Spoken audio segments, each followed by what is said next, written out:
I'm Scott L. Miller. It is the 20th of September, 2022. It's Tuesday, and welcome to my vlog of daily life in Nicaragua. Today I am in La Barrio, and I'm walking down 4th, which is the main street or the main road or whatever in La Barrio. And so I'm going to spin the camera around because I never head east on this road with you guys for whatever reason. So let's go do some walking around while I tell you about my day, because I don't have any big topic today, except I want to talk about something, and I can't remember what it was. Wow. All right, I'm going to stop and think about it because I literally completely lost my train of thought. Yes, today we are talking about Migracion passport pickups. Wow, that never really happens. I'm just going to stop and wait so my brain can reset today. All right, let's turn the camera around so I'm not looking at myself quite so much, and I'm just going to head east on 4th in La Barrio. And first, a little bit about the day. So it is Tuesday, and the reason I'm talking about the pickups at Migracion is because that is what we had to do today. So mostly it's a normal work day, nothing particular to report. It's actually, that's maybe not true. It's actually a pretty exciting week. We are running interviews here in Nicaragua all week, and some exciting stuff coming out of that. So fingers crossed that that goes well. That is taking a bit of our time. We have all kinds of new stuff going on at work, which is always exciting. And this is the beautiful Iglesia La Barrio, which I show all the time, but here it is again. So today, like I said, Dominic and I had to go do our Migracion pickup, and that is normally done at about 2 o'clock in the afternoon, so kind of dominates the middle of the afternoon. And what I try to do on a normal day, which I never really talk about that much, is I will work in the morning. I get up and I take care of the dogs, normally have some meetings at the house first thing, and then by about 7:30 or 8 o'clock, I'm in my office, and I have lots and lots of work that I need to do, so I stay very busy normally until kind of mid-afternoon. And I always want to get out and do things like film for you guys or do something interesting, and it's very, very rare that I'm able to do that. So I always start the day thinking, I'm going to get to do this, and I end up in meetings for a whole bunch of the day and then are unable to actually get out and do anything. This is La Antigua by El Sopan right here, just so you have a gauge. This is not on any maps that I'm aware of because it's only been here a few weeks. And so if you're looking for it, you just have to pay attention to where I walk and figure it out from there. Really, really good food, but unfortunately very little if you are vegetarian. And on a day like today when we're dealing with Migracion though, we have to go in the middle of the afternoon over to that office, which is in El Centro on the north side of town. So it's a little ways away. We got to get a taxi, but we could walk, but it's really far, and it's always at the hot part of the day. So we grab a taxi and we head up there. This is a busy street, so I'm going to be dodging traffic as I do this, because the sidewalks, for whatever reason, on the busiest of the roads are just terrible, and you can kind of go down the sidewalk, but it's a challenge. It really is. So I walk on the roads, but this is a heavy traffic area. We normally go up at about 2 o'clock, and a lot of times Dominic and I will go get food. We'll go to Desayunazo or someone like that in the area and treat ourselves to a meal, since we have to go deal with Migracion. But not today. Things were just too busy. I had too many meetings going on, and I felt I had to get back. Then typically I have blocked off on my calendar, my work calendar, from 3 o'clock on, because that's when the sun starts coming down. I have that blocked off as my personal time so that I'm able to force myself to go out and film for you guys every day, or else I just won't be able to do it. Otherwise, I don't get a free moment until well after the sun has gone down, and then it's like I'm trying to feed the kids, I'm trying to figure out dinner, and it's like impossible to do any filming simply because there's no light at the times that I would have free. So I really have to block off the calendar for anything that I'm going to do, which is a horrible situation, but it is what it is. So that's what my normal day is like. And normally about 3 o'clock, I get a reminder that's like, you need some free time, step away from your desk and go work on other things and get some filming done before it's too late. And today is no exception. Okay, so this evening, the thing that we did this evening is Lisa and I we just started last night but didn't get anywhere, and tonight we watched, and the reason, okay, so last night, let me back up. yesterday we were dealing with our friend's dog who was hit or was run over as a puppy. He was run over and is in just terrible shape. So many breaks. It's heartbreaking. It was really bothering me. And so I wanted to sit down and just do something relaxing and fun. And so I got Liesl to watch the original 1976 Barbara Harris and John Astin and Jodie Foster Freaky Friday from Disney. Right?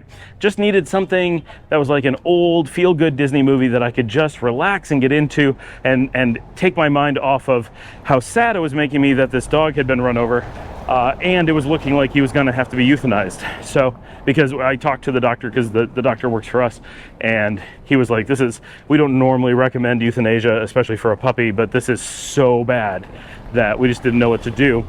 But today, sad story, but today I found out this actually happened on Friday, so this has been going on, but we didn't get the euthanasia advice until yesterday, until in the evening, and so that was really weighing on me. But today I found out that the dog is actually starting to eat. He's fighting to survive. They are keeping him, and he's actually doing pretty well. They brought in a specialist from Costa Rica. They didn't fly in a specialist. They engaged a specialist in Costa Rica who was able to give a lot of advice and help with the specific situation. And the dog actually now has a pretty decent prognosis. He's got to be immobilized for months, and it's going to be really rough, but he's a very sweet puppy, and they think he's going to make it. So I was feeling much, much better about that. I'm heading towards Oasis del Sabor just for a moment while I try to cross the street without breaking my foot. Some dangerous things to step on down here. There's so much traffic. I may end up filming where I didn't intend to just because I can't get across the street. That's not what I wanted. Anyway, so because of that, we were watching Freaky Friday, the 1976 version, which is not the best version. I'm pretty sure that the second version, the one from like 2001 or whatever, with Lindsay Lohan and Jamie Lee Curtis, that's probably the best one. Freaky Friday 2. Freaky Friday 3 looks really stupid. I've only glanced at it. I don't really know, so I hate to pass judgment. No, I don't. I'm happy to. I'm sure it's terrible, but I know nothing about it. But so we watched the first one, and I was not really prepared for how bad it was. But of course, Liesl and I enjoy watching movies just to mock them. So that was entertaining. So we watched just a few minutes of it last night and then got interrupted and didn't manage to see very much. But tonight we finished watching it together, and it truly is a horrible movie. It has some of the worst dialogue, and it's got good people, but some seriously bad acting from them, except for Barbara Harris, who really rocked it. She actually did an amazing job. Everyone else was pretty much terrible. And especially like John Astin, it had to be the worst performance he's ever done. It was, if you watch him during the movie, it's actually painful. He certainly phoned it in. I hope I'm audible out here. It is so loud. So we're just like, this is a terrible movie. The plot is terrible. The acting is terrible. The dialogue is atrocious. And even the special effects. At one moment, they have a woman on a bicycle who's supposed to be riding it like she's doing a wheelie, and they just gave up on having special effects, and they just took something that looked like a bicycle and welded it to a big disc and sat it on the ground and had someone turn the disc around. When you actually look at it, it doesn't even look like she's on a bicycle. It looks like she's sitting on some disc, like an amusement park ride that turns you in circles. Like, it's so bad. I'm like, I've never had the special effects in a movie be so overwhelmingly in your face that it doesn't actually look like special effects. It just looks like someone doing the thing. It was really bad. So yeah, it's funny. It's interesting because I told Liesl, this is a movie made the year I was born. So the world you're looking at is the world I was born into. This is what it looked like. It's neat from that perspective. But from a quality movie perspective, my memory of the Disney movie was far better than the reality of it. That was our evening. So for Migracion, the way that things work, and I talked about this in some other videos, when you do the 30-day renewals, if you're doing them here in Leon or in other cities that are not Managua. By the way, this is the museum that we came to some time ago with the girls, several months ago. I just happened to walk back past it, so get a little shot here of it for you guys. Very cool museum. Just a reminder that if you're here in Leon, take some time, probably about a 2-hour museum stop. It's not going to be a full day or anything, but it's a nice little one to come see with lots of interesting exhibits. And this is new. I don't think this was here when we were here. Actually, this logo is brand new for the country. So you'll see it around, but it's not been for very long. So it's very, very new. And then this is the famously bombed out church from the Revolution. Okay, so the way that it works, if you're going to do Migracion and you're here in a city like Leon, not Managua, then what they have to do is they have to send your paperwork into Managua. So what happened for us, and this happens every 30 days, well, if you're on the 30-day cycle, is we stop in, we file all of our paperwork for an extension, and then they collect our passport and all that paperwork, and that is all sent to Managua. And that means that the actual physical papers are going to be gone for some amount of time. No big deal. This is how it's meant to work. There's no reason to be worried about sending in your passport because the government has it. They can always request your passport at any time. I had someone mention in, I think, a Reddit thread at some point recently, they said people were stupid for handing over their passports to the police when the police stopped them. And it's one of the dumbest things I've ever heard recommended in a travel thread. Right? I mean, you get some pretty stupid stuff on places like Reddit, but this was truly epically dumb. So I got to talk about this a little bit because it's such bad advice, and I hope people aren't actually thinking this. So you have to remember, you're in a foreign country. If they demand your papers, you have to provide them. Same as if you're a traveler in the United States, right? You don't have the right to not show paperwork. Citizens may or may not have the right to show paperwork. That is an artifact of the laws of the local country that you're in and has nothing to do with you. That is about the citizens. You are not a citizen. You are a traveler. When the authorities require your travel paperwork, you have to provide them. And it's not up to you to decide that you don't get to, and it is not up to the United States to decide whether or not you get to. That is the local laws, and nothing else applies. If your passport is required, and this is in almost any country, they have the right to request your passport when you are traveling. And it's simply normal. That has not anything to do with any particular region or political situation or anything. It is simply normal. If you are traveling in Europe and they want to see your passport, you have to show your passport. Hotels will often require your passport to stay at a hotel. Not every country requires that, but some do. Not every country allows that, but most do. And it's just normal. So don't think of that as a weird thing that, well, those people were just determined to get run over. Don't think of it as a weird thing or something that someone's doing wrong or that you have the right to refuse. You most certainly do not.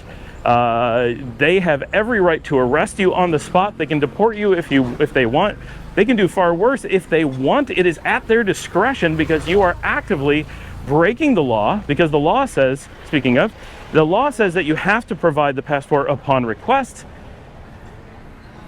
And it's that simple, right? There is no law that says you don't have to give your passport.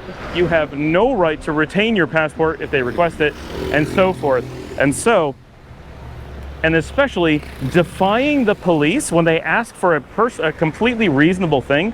Imagine if in the United States you were pulled over by the police and they asked for your driver's license and you said no, right? They are absolutely going to arrest you, and that's as a citizen, let alone as a foreigner who is there on a visa that would be instantaneously revoked upon refusing to hand over your paperwork. Like, the number of things that are crazy here in this suggestion is just nuts. So they were actually recommending a situation because they thought it was funny, I'm pretty sure, to get people arrested. And then, of course, they would use it as an excuse. Oh, see, people get arrested. It's dangerous. Yeah, it's dangerous because you were intentionally antagonizing the police and breaking the law. Breaking the law anywhere is generally a bad idea if your goal is to not get arrested. And doing so when you're a traveler just to make a point that you're trying to, I don't know, bully the country you're in by claiming to be an American and that you're above the law, it's a pretty tenuous argument to make. So my point of all this being, Anywhere you go, this has nothing to do with any particular country. Anywhere you go in the world, be prepared that you will need to have and show your paperwork upon request. Now, here in Nicaragua, I do not, and I don't know that I would recommend this. You can take this as a example of what I do. This is not advice that I am giving. I do not travel with my passport under normal circumstances. I keep my passport someplace incredibly safe. I travel with identifying documents. If I was to get into a situation where I got into trouble, and I have been asked for my passport before, then the worst case scenario that I've ever been presented with is I may have to be escorted back home and get my passport if I was in a situation where I really had to produce it. But I'm not trying to antagonize anybody. I'm simply trying not to lose my passport, and that I'm willing to hand over documents like my driver's license on request at any moment, that I have people who can call. I have pictures of my passport. I have access to it. I can send someone to go get it. I can always, in a pinch, this would be costly and annoying, but I could send someone to go get it, collect it, and come meet me somewhere. And I would offer to do so if the situation came to that. I have never seen people playing basketball over here before. Nice. This is the new basketball courts. I don't know, new, the last couple of years in this area. A lot of people talk about how nice they are. It really is. It's a nice little spot. All right. And so I have calculated very carefully, because it is very rare that you are asked for your paperwork unless you're doing something sketchy. It can happen. Don't be surprised that it could happen. By the way, I just stumbled on this. This is a new skate park being built. These are brand new benches. They were not here the last time I walked down here, which admittedly is a couple months. This is definitely a new skate park going in. Very cool. This place where you're seeing this construction, this is where the dumpster fires were. When Liesl and I did our walk around and there were dumpster fires, this is where, right where those guys are standing with the cement. This is an entire new skate park being built right now. That's awesome. This was literally the ugliest corner in the city, and it's turning into what is definitely going to be a beautiful brand new skate park right next to the new-ish basketball court right over here. And I love this corner in general, and the number one complaint was the smell of the burning garbage and the smoke and the fact that there was burning garbage. This is awesome. Really, really cool. You know, I'm constantly amazed by the ability of Nicaragua to continuously be moving forward. Despite economic downturns and everything that is going on in the world, and COVID and a lack of tourism and flights stopping, they are managing to just constantly be improving. They have a lot to improve, of course. There are a lot of challenges here, but man, they are doing so much with the resources that they have. It makes me feel so good that every day seems like things are just getting better everywhere. Like, it really is just progress. So now this park was looking much better last time I was here. There's a lot of overgrown weeds. They need a gardener, I think. This would be a really nice spot.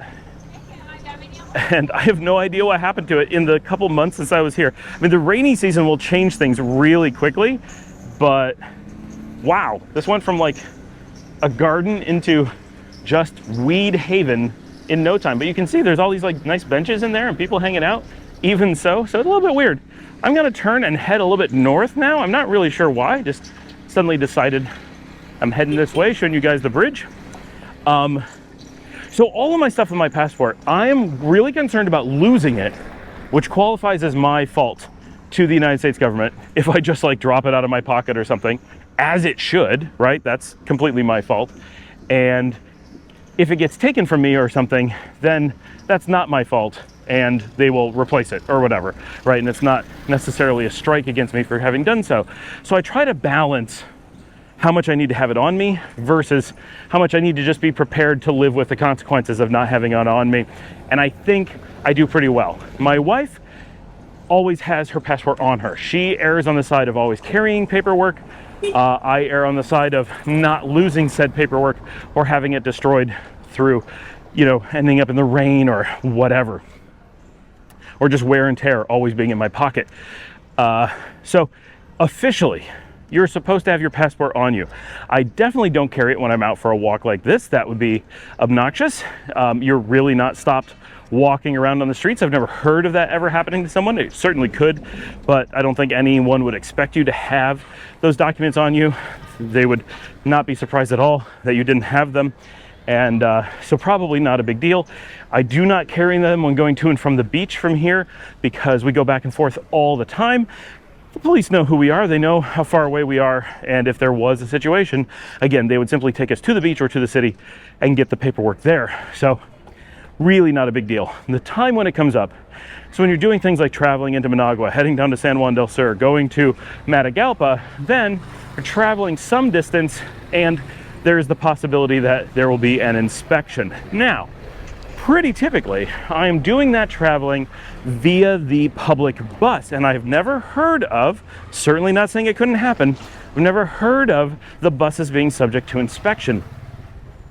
They pretty much assume if you're riding the bus, you are local or know what you're doing, you have proper paperwork, you're not just a temporary tourist that is unknown. You're probably checking in with Migracion on a regular basis, and to the best of my knowledge, that is effectively always true. What they're generally looking for is people who are moving through the country in their own vehicles, who are potentially driving without proper licensing, who may not have a registered car, and may be transporting things from one place to another. And that is what they're mostly looking for in inspections, local or tourist or otherwise. And so it is the situations generally where you are driving your own vehicle that you are likely to be in a position to need to present your paperwork, which is not something I do. And the second most likely thing, which has happened to me, but I've been here for a long time and it's happened like one time, is that we were taking a private shuttle, so basically a taxi, and there was just a couple of us in it, and we were asked to show our passports, and none of us had them. And it caused probably a 10-minute delay. There was some discussion about it, and at the end of the day, they didn't ask for our passports. It was not a big deal. They were a little bit grumpy that we didn't have them, but that was about the end of it. And so it was not a big deal. And so far, in a year and a half of living in Nicaragua or more, I would say that I'm consistently confirming to myself that not carrying my passport has been the right decision for me for this time, because I know that the chances of it getting ruined or getting lost are reasonable, and the chances that I'm going to actually need to produce it in a way that I cannot do is extremely low, and I'm willing to take that balance. If you're here, especially if you're here for a short period of time, I would recommend that you keep your passport on you at all times, that you are prepared to comply, and if you're asked to show it, simply show it. No one has a benefit from stealing your passport. The government has no reason that they want to keep your passport. They would find that annoying. You would find it annoying. No one would be happy. No one wins in doing that. That's not a thing. So if you are asked for your passport, yes, hand it over, whether it's a hotel or the police or the immigration authorities, right? So all that said, we're at Migracion picking up our passport. So we turn it over. If you're in any of these satellite cities instead of Managua, getting your passport visa renewal, what they do is they take your passport, they send it to Managua, and it is gone for a week. You then have 1 week in which you have only your driver's license. Presumably you have that. I would recommend, if you're going to travel to a place like this and do these renewals, that you have a secondary form of identification just to play it safe. So for me, that's my driver's license. They then give you a receipt for your passport. You keep that with your identifying documents, and you simply carry that around with you. Keep it safe. It's only for 1 week. And then at 1 week later, which technically for us was yesterday, but we knew because of the holiday that was going to be crazy. So we waited until today, and at 2 o'clock, we simply went to Migracion. Takes 5 minutes, turn in our receipt, and pick up our passports. Life is easy, and we're back to our 3-week period of having a passport, and then again 1 week without. No big deal, causes no issues. If you were to be stopped sometime during that week that you're gone, you can simply show them that receipt. They will call Migracion and check it that way. So the system really does work. It's really not a problem. There are some times that it becomes inconvenient. If you are in the middle of one of these 1-week cycles of the 30-day cycle and you had an emergency and needed to leave the country, you would not be able to do so. So put that into your planning. That's something we don't normally think about because it's kind of natural when we do these 30-day cycles. We're already, by the way, I just want to show some of these houses because they're really cool. It's a nice little neighborhood that I do not believe I have walked with the camera previously. And both sides are pretty cute. That side's a little bit more conservative, and this side is a little bit more robust. But all the houses, all the way down, this is a nice little street here. You do have to be aware. If you want the flexibility to be able to jump on a plane at a moment's notice for that 1 week that you are waiting for your passport, that will be a major problem because you do not have your paperwork ready to go. If, for example, you had a grandchild on the way and you were just waiting for the news that they had headed to the hospital and were about to be born, you would not want to be in that week without your passport. You would just be late, right? That is something you have to think about. For most of us, it doesn't make any difference. We don't have any situation that within any reason would require us to do that for that incredibly small amount of time and low frequency that it is an issue. But you do need to be aware that that can be something that affects you, and because of that, some people avoid the 30-day update cycles and simply go to Costa Rica or Mexico or whatever and completely renew their visa for 90 days and do not give up their passport. Or what you can simply do is opt to go to Managua instead of renewing out here in a satellite city, and they do your passport renewal all in one day. And so you're only without it for a few minutes. You hand it over, they do the paperwork there in Managua, they hand it right back to you, and you are on your way. You spend a lot more time getting to Managua, depending on where you're coming from, but if you're coming from here, you spend a lot more time in Managua doing that, and probably more money overall, but you are with your passport at all times. So if that's something that does concern you, and it should not concern you that they take your passport, but it could concern you that you are without your passport for emergency travel situations, I totally understand that. There is a process for you to always have your passport should that be something you need. So that is the story of how Migracion handles the taking of your passport and how you go to pick them up and why you see us go to Migracion as often as we do, because we have to go and pick up our passports and drop them off at separate times. I'm gonna head back, and the sun is in my face, so I'm gonna turn the camera around so you can see me and maybe see some things behind me, because it'll just blow out the camera if I have it the other way. So you get to see me again. Buenas tardes.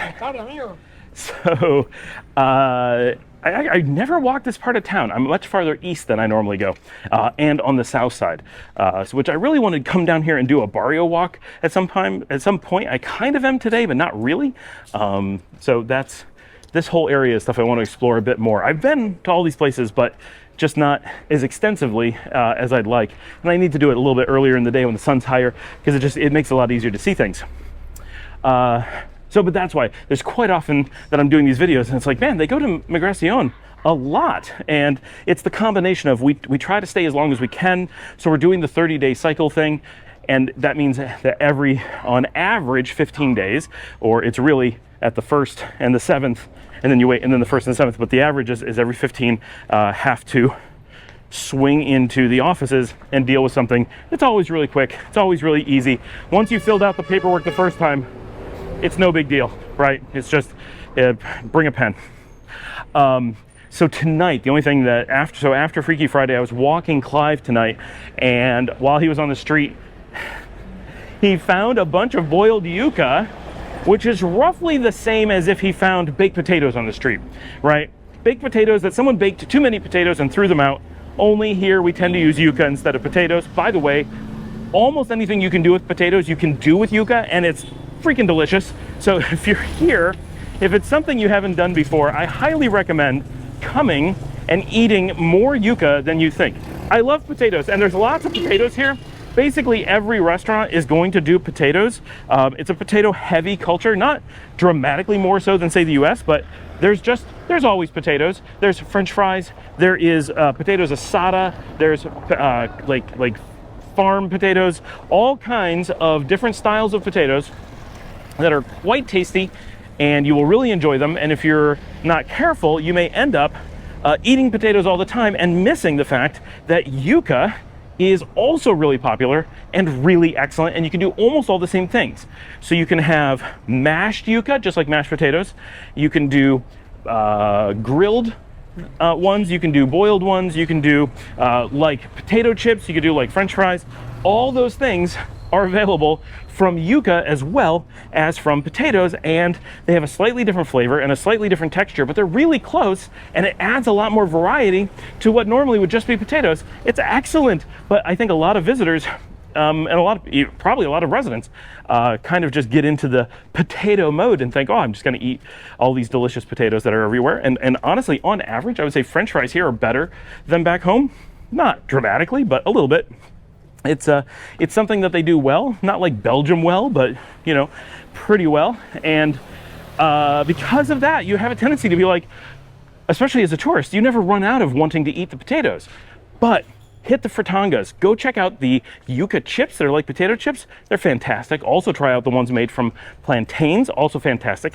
I need to do a video just about those one of these days. Hit up a fritanga and just show the chips and stuff. But like in Managua, I've managed to get like it's like papas bravas from Spain, but with yuca, the yuca bravas, I mean, literally what they call it. And it's amazing when done right. It really, really is good. So my little side rant about how much I like yuca. Clive found some yuca. So yuca's big, right? It's cassava or tapioca, as a lot of Americans know it. And they're big, right? Much bigger than a potato, maybe on average 4 or 5 times the size of a potato, because it's a root, not a bulb. And so these are out on the street and they're boiled, so they're pretty soft. So think a really heavily boiled potato that you were going to mash but then ended up not mashing, and you just had too many of them, and they throw them out on the street. And every so often Clive will find these, and he loves yuca because he's my dog, so of course he does. And he really quickly grabs it and scarfs it down and suddenly starts choking. He was able to breathe, and we kept an eye on him, and he fell asleep. So we were thinking everything was okay, but he had a really rough night. So that is the start to our Clive adventures. We will pick up more on that tomorrow. But apparently, boiled yuca on the street is something you need to be watching out for, because it carries some dangers of its own. We'll learn more about that tomorrow. Thank you for watching. Remember to like and subscribe. Leave your comments below, ask your questions. Obviously, he's okay, or I would have said something. But we did have a Clive adventure that we will have to cover later, and he actually spent a bit of time right over there. That is his vet just around the corner. And leave your comments below. Thank you for joining me. More on Nicaragua and life in Central America tomorrow. I'll see you all tomorrow.